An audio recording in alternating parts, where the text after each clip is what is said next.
अगर एक बार आपने गुजराती ऊंधिયું बना के खा लिया ना, तो आप ऊंधिયું और गुजराती दोनों के फ़ैन हो जाओगे। तो ऊंधिયું खाने के लिए गुजरात जाने की कोई ज़रूरत नहीं है, बस सर्दियों के मौसम का इंतज़ार करो, क्योंकि ऊंधिયું सिर्फ सर्दियों के मौसम में ही बनता है। क्योंकि सर्दियों के मौसम में सारी की सारी सब्जियां मिल जाती है। इन शॉर्ट में बोलूँ तो ऊंधिયું मीन्स मिक्स वेजिटेबल। और हाँ, इसके अंदर मेन इंग्रेडिएंट है मेथी मुठिया। मेथी मुठिया के बिना ऊंधिયું अधूरा है। चलो आ जाओ, मैं आपको बताती हूँ कि मेथी मुठिया कैसे बनाते हैं। तो ऊंधिયું में मेन इंग्रेडिएंट रहता है वो है मेथी मुठिया। तो मेथी मुठिया बनाने के लिए इधर मैंने 3 चम्मच जितना बेसन लिया है, 2 चम्मच मैंने गेहूं का आटा लिया है और 1 चम्मच मैंने सूजी लिया है। तो इसके अंदर मैंने अदरक, लहसुन और मिर्ची का पेस्ट डाला है, करीबन 2 चम्मच है। इसके बाद मैंने आधी चम्मच अजवाइन लिया है। अजवाइन को हमें आटों से प्रेस करके यानी कि कूट के डालना है। आधी चम्मच मैंने सौंफ डाल दिया है और एक नींबू का रस पूरा हमें निचोड़ देना है। नींबू के रस को बैलेंस करने के लिए इधर मैंने आधी चम्मच जितना शक्कर डाला है। इसके अंदर मैंने बेकिंग सोडा पिंच जितना डाला है, ज़्यादा नहीं डालना है। अगर आपके पास बेकिंग सोडा नहीं है ना तो इनो डाल लो। आधी चम्मच जितना मैंने हल्दी पाउडर, आधी चम्मच मैंने धनिया जीरा पाउडर, मैंने आधी चम्मच हींग डाल दिया है, आधी चम्मच मैंने लाल मिर्च पाउडर और स्वाद अनुसार हमें नमक डाल देना है। और आधा कप मैंने मेथी डाला हुआ है। मेथी को मैंने चॉप किया है। वैसे मेथी इसमें मेन इंग्रेडिएंट है, तो मेथी डालना नहीं भूलना। उसके बाद मैंने ऑयल डाला है। इधर मैंने करीबन 3 से 4 टेबलस्पून ऑयल डाला है। 1 चम्मच जितना मैंने गरम मसाला इस्तेमाल किया है। बस अभी थोड़ा सा पानी लो और हमें हाथों से डो बांध लेना है। वैसे ज़्यादा पानी नहीं डालना है। तो मैंने इसका जो डो है ज़्यादा गीला नहीं और ज़्यादा सख्त नहीं, डो की कंसिस्टेंसी हमें मीडियम ही रखना है। ऊपर से थोड़ा सा ऑयल डाल दो और थोड़ी देर के लिए हमें हाथों से मसल लेना है। उससे क्या होगा कि डो ना हाथों में चिपकेगा नहीं। तो डो तैयार होने के बाद हमें इसके ना छोटे छोटे राउंड शेप में बॉल्स बना लेने हैं। वैसे ना मुठिया का जो शेप है ना आप छोटा ही रखना, क्योंकि जब इसको हम फ्राई करेंगे ना और उसके बाद हम इसको सब्जी में डालेंगे ना तब वो थोड़ा सा फूल जाएगा, इसलिए मैंने इसका शेप छोटा ही रखा है। तो हमें इसे छोटे गोल गोल शेप देना है। वैसे मुठिया के ना बहुत सारे शेप होते हैं, पर ट्रेडिशनली मुठिया ना गोल ही होता है। तो अभी इधर मेरा जो ऑयल है वो गर्म हो चुका है। हमें हाई फ्लेम में डीप फ्राई करना है मुठिया को और गोल्डन ब्राउन होने तक इसको फ्राई करना है। तो मेथी मुठिया को मैंने 2 अलग अलग बैच में फ्राई किया है। इधर मैंने करीबन टोटल 20 मुठिया बनाया है। वैसे ये मुठिया को आप ऐसे भी खा सकते हो, चटनी के साथ, स्नैक के साथ, चाय के साथ, सुबह सुबह नाश्ते में। ऊंधिયું में और भी एक मेन इंग्रेडिएंट है वो है पापड़ी। ये 3 तरह की पापड़ी, पहली है सूती वाली पापड़ी, इसको सूती पापड़ी बोलते हैं। दूसरी है नॉर्मल पापड़ी, इसको वालोर भी बोलते हैं। और तीसरी है तुवेर दाना। ये सिर्फ और सिर्फ आपको सर्दियों के सीज़न में ही मिलेगा। तो सबसे पहले उसको काटना है। मैं आपको बताती हूँ कि सूती पापड़ी किस तरह से काटी जाती है। इसको हमें ऊपर से और नीचे दोनों की डंठल काट लेना है। उसके बाद बीच में से एक बार चेक करना है कि ख़राब तो नहीं है ना। उसके बाद उसके 4 पार्ट करने हैं कुछ इस तरह से। चारों पार्ट कर लेने के बाद कुछ इस तरह से दिखेगी। आपको अगर 4 पार्ट नहीं करना है तो आप इसको पूरा भी डाल सकते हो। मैं आपको और एक बार तोड़ के दिखाती हूँ। सूती पापड़ी को हमें इस तरह से दोनों के ऊपर और नीचे डंठल काट लेने हैं। उसके बाद हमें बीच में चेक करना है ख़राब है या नहीं। अगर पापड़ी बीच में से ख़राब निकली तो आप इसको फेंक देना। इसी तरह से हमें सारी सूती पापड़ी को छीन लेना है। इसके बाद आता है वालोर वाली पापड़ी। ये पापड़ी आपको पूरे सीज़न में मिल जाएगी। तो इसको भी हमें सेम तरीके से छीनना है जैसे हमने सूती पापड़ी छीनी थी, बस वैसे ही छीनना है। उसको भी ऊपर और नीचे दोनों की डंठल काट लेने हैं और बीच में से हमें पार्ट करने हैं छोटे छोटे। उसके बाद हमें छीनना है तुवेर दाना। तो तुवेर दाने को हमें जैसे मटर छीनते हैं बस वैसे ही छीनना है। अंदर से मटर जैसे दाने निकलेंगे वो ही निकालना है, बाकी सब हमें फेंक देना है। तो इसी तरह से मैंने सारी की सारी पापड़ी छीन के तैयार रख दिया है। इसके साथ साथ हम काटेंगे बहुत सारी सब्जियां। तो सब्जियां मैंने ऑलरेडी काट के रखा है। तो ऊंधियों में ना जितनी सब्जियां डालो ना उतना कम है। तो मैंने घर पे ना जो भी अवेलेबल था मैंने वो सारी सब्जियां ले लिया।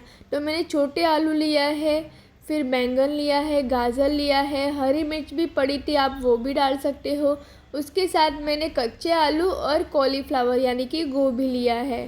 सब्जियां तो काट के हो गई है, सबसे मेन बात है ऊंधिया का मसाला बनाना। जो हमने मेथी मुठिया फ्राई करके रखा था ना, बस उसमें से 4 से 5 गोलियां ले लो। उसको हमें इस तरह से क्रश करके डाल देना है, इससे ग्रेवी में थिकनेस आ जाएगी।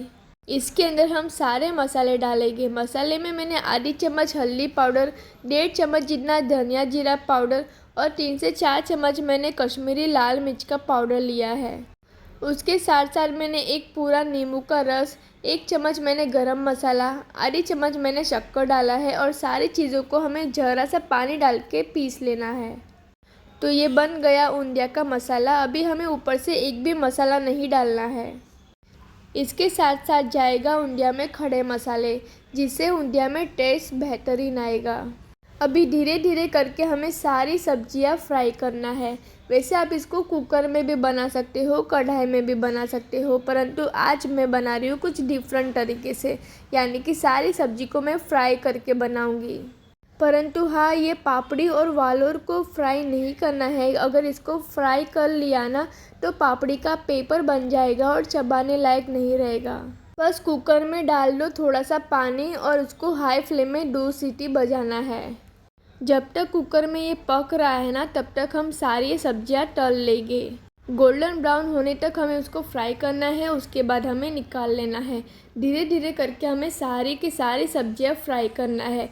जब भी आप बाहर खाने जाते हो या फिर कैटरर्स के थ्रू ऑर्डर करते हो, तो वो भी इसी तरह से सब्जियां फ्राई करके ऊंधियू बनाते हैं।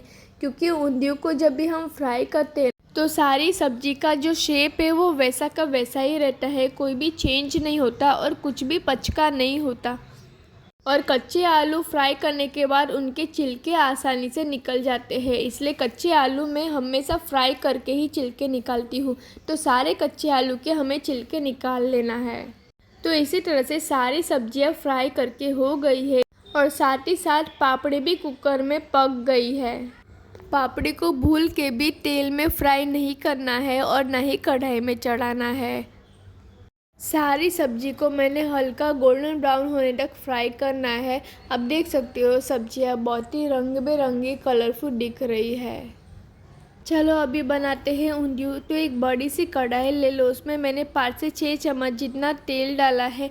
1 चम्मच मैंने जीरा और आधी चम्मच हमें हींग डाल देना है। उसके बाद लहसुन और अदरक मिर्ची के पेस्ट मैंने बना के रखी थी वो डाल लेना है। 3 बड़े टमाटर की प्यूरी डाल देना है। ऊंधियू के अंदर बहुत ही बढ़िया सा खुशबू आए, इसलिए मैंने कुछ खड़े मसाले डाले हैं, जिसकी डिटेल आप इसको डिस्क्रिप्शन बॉक्स से ले सकते हो। उसके बाद मैंने हरा प्याज डाला है। हरा प्याज के बिना ऊंधियू अधूरा है। आप चाहे तो हरा लहसुन भी डाल सकते हो, परंतु मुझे हरा लहसुन नहीं मिला, इसलिए मैं हरा प्याज डाल रही हूँ। सारी चीज़ों को हमें अच्छे से मिक्स करना है। उसके बाद बनाया हुआ ऊंधिया का मसाला हमें मिक्सी जार में से डाल देना है। बस ये मसाला डाल दिया ना, आपको ऊपर से और भी मसाला डालने की कोई ज़रूरत नहीं है। ऑयल सेपरेट होने तक हमें मसाले को ढक के रख देना है। एक बार ऑयल सेपरेट हो गया ना, आप इसके अंदर अपनी मन चाहे सब्जियां डाल सकते हो फ्राई करके। तेल ऊपर आने के बाद हमें सारी सब्जियां डाल लेनी है। अगर सर्दियों में ऊंधियू ना खाया ना, तो ऐसा लगता है कि सर्दी पूरी बर्बाद हो जाएगी। सारी सब्जियां डाल के हमें अच्छे से मिक्स करना है। उसके बाद ग्रेवी के लिए मैंने पानी डाला है। तो इधर मैंने करीबन 1.5 गिलास जितना पानी डाला है। अगर आपको ज़्यादा ग्रेवी चाहिए और तो आपको ज़्यादा पानी डालना पड़ेगा। स्वाद अनुसार मैंने नमक डाला है। सारी चीज़ों को हमें अच्छे से मिक्स करना है। उसके बाद एक बार हमें ढक के रख देना है। ऑयल सेपरेट होने के बाद हमें उसको खोलना है और रिमेनिंग जो मुठिया है वो ऊपर से हमें डाल देना है। मुठिया डालने के बाद हमें उसको तुरंत ही गैस बंद करना है। आपको जितनी ग्रेवी चाहिए आप उस हिसाब से ग्रेवी कंसिस्टेंसी रख सकती हो। अगर आपको ज़्यादा ग्रेवी चाहिए तो 2-3 मुठिया आप आराम से पीस के डाल सकते हो। आपकी ग्रेवी भी बन जाएगी और सब्जी भी बन जाएगी। तो ये है गुजरात की शान और ठंडी के मौसम का खास पकवान। ये सिर्फ एक डिश नहीं बल्कि गुजरात की संस्कृति, स्वाद, परंपरा का अनमोल। ताज़ी सब्जियों जैसी सूती पापड़ी, बैंगन, केले सारी सब्जी को आप फ्राई करके डाल सकते हो। आप अपने मन चाहे सब्जी इसके अंदर डाल सकते हो, परंतु ऊंधियों में जो मेन इंग्रेडिएंट है मैंने सारी सब्जियां डाल दिया है। बिना त्योहार के ऊंधियों अधूरा है। गुजरात में मकर संक्रांति के दिन ऊंधियों बनता ही बनता है। और अगर आप भी ऊंधियों बनाने के लिए सोच रहे हो ना, आप ऐसा सोचोगे कि मैं ऊंधियों थोड़ा सा ही बनाऊंगा, पर ऊंधियों कभी भी थोड़ा सा नहीं बनता है। थोड़ा थोड़ा करके सारी सब्जियां ऐड होती है, उसके बाद ऊंधियों की क्वांटिटी बढ़ जाती है। तो इसलिए जब भी ऊंधियों बनते हैं घर पे 2 दिन तक खाया जाता है। इसको 2 दिन तक फ्रिज में कुछ भी नहीं होता है। नॉर्मली मकर संक्रांति के दिन ना गुजरात में ऊंधियों बनता है और 2 दिन तक उसको खाया जाता है। और ऊंधियों के साथ घर पे पूरी बनती है। आपको रेसिपी कैसी लगी मुझे कमेंट सेक्शन में ज़रूर बताना। ऐसे नए नए वीडियो रेसिपी के लिए मेरे चैनल को लाइक शेयर और सब्सक्राइब करो। बाय बाय, मिलते हैं अगले वीडियो में।